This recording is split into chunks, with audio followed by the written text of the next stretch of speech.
All right, so now we're going to walk through some of the different ways of using git diff. We've got git diff head, git diff staged and cached, and then we have git diff head with a file name, git diff staged with a file name, branch names that we can use. We can put commit hashes in there.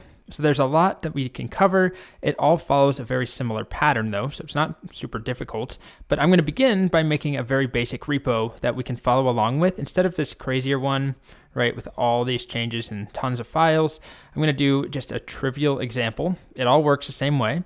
So I'm not in a repo at the moment. I'll init a repo, and I'm going to make just a colors file, colors.txt.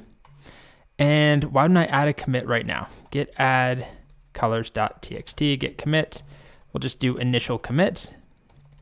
I'm just going to make some basic history. And then here's my file.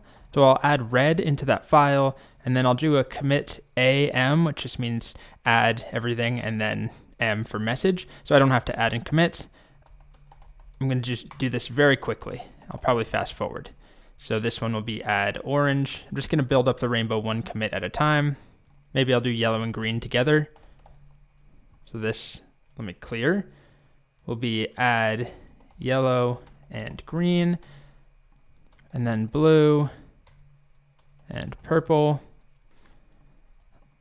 So I'll do the same thing, right? Add a commit message, add blue and purple. Okay, so we've got our rainbow set up now, and I have a tiny bit of history. I have, 5 commits so far?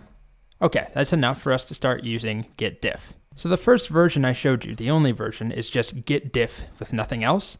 And this will show us all the changes in our working directory that are not staged for the next commit. So it compares staging and the working directory. Also, staging is usually referred to the index on the documentation. It's just confusing. Staging makes more sense. So a lot of people say that. Right now, if I run it, there's no difference because there are no changes at all. There's nothing in the staging area. There's nothing in the working directory. Nothing has changed. So if I instead do something simple like, what I did in the last video, if I remove purple, right, and replace it as indigo, let's just save that. If I type git status, we see, all right, there's something that's been modified. And now if I type git diff, we see an actual diff. So this is showing us a comparison between what the index knows about and what the staging area has versus the changes that we've made. Another way of thinking about it is that the differences are what we could tell Git to add to the staging area. So as we see here in our colors.txt file, right, we're comparing one file to the next. First version is A, second version is B.